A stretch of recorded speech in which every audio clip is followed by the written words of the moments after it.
प्यारे बच्चों, राधे राधे। मैं अब इसका पार्ट 3 लेके आई हूँ। मैं यहाँ पर नोट कर देती हूँ बेटा, पार्ट 3। ओके। इस पार्ट 3 में हम पढ़ेंगे, हम पढ़ रहे थे व्हाट वी हैव स्टडीड। पहले हमने क्या पढ़ा था, प्रीवियस 2 वीडियोस हैं हमारी, आप देख लेना कि डाइजेस्टिव सिस्टम, हम न्यूट्रिशन पढ़ रहे हैं। न्यूट्रिशन किसे कहते हैं, डाइजेस्टिव सिस्टम किसे कहते हैं। डाइजेस्टिव सिस्टम में एलिमेंट्री कैनल होते हैं और डाइजेस्टिव ग्लैंड्स होते हैं। और एलिमेंट्री कैनाल एक लॉन्ग ट्यूब होती है, जिस लॉन्ग ट्यूब को मैंने सिंपल दिखाया था, उसको सिंपल नहीं होती है। उसके डिफरेंट काइंड्स की ऑर्गन्स होते हैं, जो मैंने प्रीवियस वीडियो में उन ऑर्गन्स को आपको दिखा कर इमेज बताई थी। अब मैं आपको बताऊंगी हर एक पर्टिकुलर ऑर्गन की हम बात करेंगे। उस डाइजेस्टिव जो लॉन्ग ट्यूब थी हमारी जो लॉन्ग ट्यूब थी, तो हमने जो बोली थी, मैंने आपको elementary canal, long pipe that runs from the mouth to the anus is known as elementary canal. तो सिंपल नहीं थी, उसमें डिफरेंट ऑर्गन्स थे। तो जैसे मैंने आपको बताया था कि हमारा माउथ है। ओके, अब इस सिस्टम में हम डिफरेंट एक एक ऑर्गन्स को लेके चलते हैं। माउथ, आप सभी अपने मुंह खोले, खोल लिया, ठीक है। उस माउथ को खोलते ही आपको ओपन करना, तो एक गुफा बन रही है, उसको हम बोलते हैं बकल कैविटी। जो माउथ कैविटी है आपकी, गुफा है, जैसे कैविटी जो केव हो गया आपके, जिसमें शेर रहता है ना, उसी तरह से गुफा बनती है हमारे माउथ में। तो ये हमारी हो गई बकल कैविटी। तो माउथ के अंदर एक पार्ट हो गया बकल कैविटी, और एक आप सिंपल सा टंग अपना निकालो बाहर, तो ये आपकी हो गई टंग। तो मैंने यहाँ डायग्राम बनाया बेटा। तो ये आपके माउथ में ये टंग है, ये ऑर्गन हम ले रहे हैं माउथ, हमारे डाइजेस्टिव सिस्टम का पहला ऑर्गन।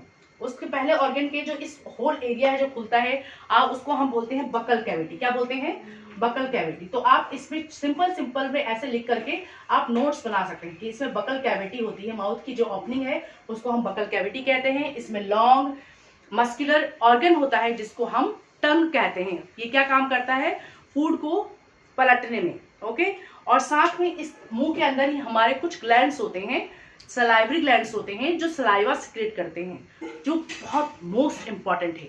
अगर सपोज इमेजिन करो, अगर आपके मुंह में लार ना बने तो आप खाना नहीं खा सकते हैं, आपका खाना डाइजेस्ट नहीं हो सकता है, क्योंकि ये जो लार है या जो सलाइवा है आपके फूड को बहुत सॉफ्ट बनाता है। ओके, और एकदम सॉफ्ट बना करके आपको इजीली डाइजेशन में हेल्प करता है। हार्ड चीज कैसे जाएगी आपके, ठीक है। तो ये हमारा सलाइवरी ग्लैंड्स जो होती हैं वो सलाइवा सिक्रेट करती है। तो माउथ में हमारे क्या क्या हो गया, एक बकल कैविटी हो गई, एक हमारा सलाइवरी ग्लैंड, शॉर्ट में लिख रही हूँ बच्चों, आप लोग ध्यान रखना, सलाइवरी ग्लैंड्स होते हैं। और तीसरा हमारा टीथ होता है। आपको दिखाई दे रहा है, इसमें आपको बकल कैविटी दिखाई दे रही है, ये सब ओपन एरिया का जो रीजन है उसको हम बकल कैविटी कहेंगे। ये आपका टंग हो गया और ये आपके टीथ हो गए। ये मिल करके आपके माउथ को कंप्लीट करते हैं। इसमें से भी कोई भी एक सेगमेंट को अगर हम छोड़े तो माउथ हमारा डाइजेस्टिव सिस्टम में कंप्लीट नहीं। कितने सारे ऑर्गन्स ऊपर ही ऊपर हो गए, उस ट्यूब के ऊपर ही रीजन में कितने सारे ऑर्गन्स हो गए। माउथ को हमने पढ़ा, माउथ में होते हैं बकल कैविटी, फिर होते हैं टीथ, फिर हमारा टंग, तो इस सिस्टम, ये हमारा माउथ है जो कि हमें हेल्प करता है। अब हम इसके फंक्शन के बारे में पढ़ेंगे कि इसमें होता क्या क्या है, ठीक है।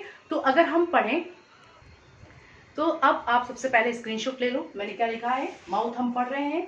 माउथ के बारे में अगर हम पढ़े तो it has 3 parts, buccal cavity, opening areas जो माउथ का होता है, टीथ सभी के पास है, टंग भी सभी के पास है।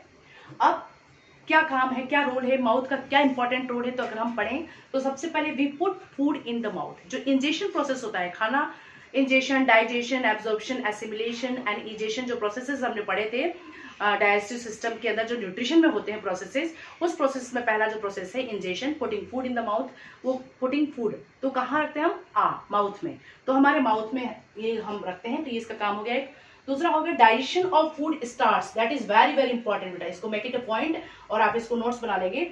आपसे क्वेश्चन पूछा जाता है कि हमारे जो न्यूट्रिशन है या हमारा डाइजेस्टिव सिस्टम है, सबसे पहले फूड का डाइजेशन कहाँ होता है। तो डाइजेशन का मीनिंग आपको मैंने बताया था, डाइजेशन का मीनिंग क्या होता है, ब्रेकिंग डाउन।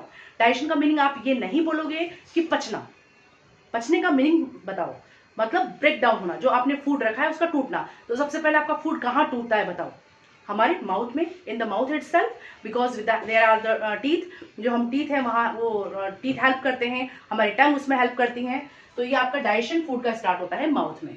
ओके, नेक्स्ट हो गया हमारा, और क्या माउथ में हेल्प होता है, तो माउथ में आपको पता है टीथ प्रेजेंट होता है, तो टीथ क्या करता है, ब्रेकिंग डाउन, मतलब डाइजेशन। तो टीथ भी हेल्प करते हैं ब्रेकिंग डाउन है फूड को, जिसको हम च्यूइंग भी कहते हैं। इसके अलावा जो साइंटिफिक वर्ड आता है यहाँ पर वो मैं आपको बताती हूँ क्या कहलाता है। जो हमारा साइंटिफिक वर्ड आता है वो आता है, हम च्यूइंग बोलते हैं इंग्लिश में, हमको पता है। ब्रेकिंग डाउन भी हो गया हमारा, सिंपल पता है, लेकिन साइंटिफिक वर्ड में हम बोलेंगे mastication of food is done with the help of the teeth. मतलब च्यूइंग किसकी हेल्प से किया जाता है, तो टीथ की हेल्प से।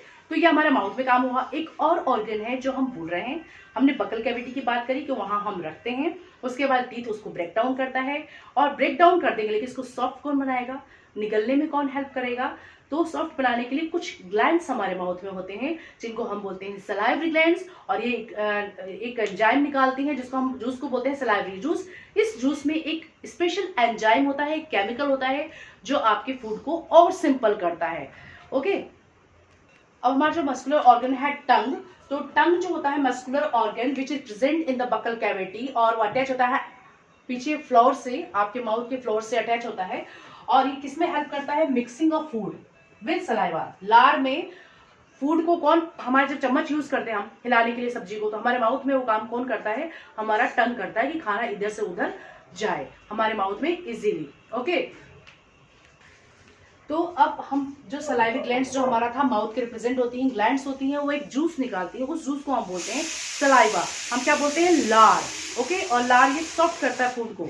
तो इस लार में ऐसा क्या चीज प्रेजेंट होता है, केमिकल प्रेजेंट होता है। हमारी बॉडी एक केमिकल की बॉडी है, हम बोलते हैं केमिकल की बोतल है।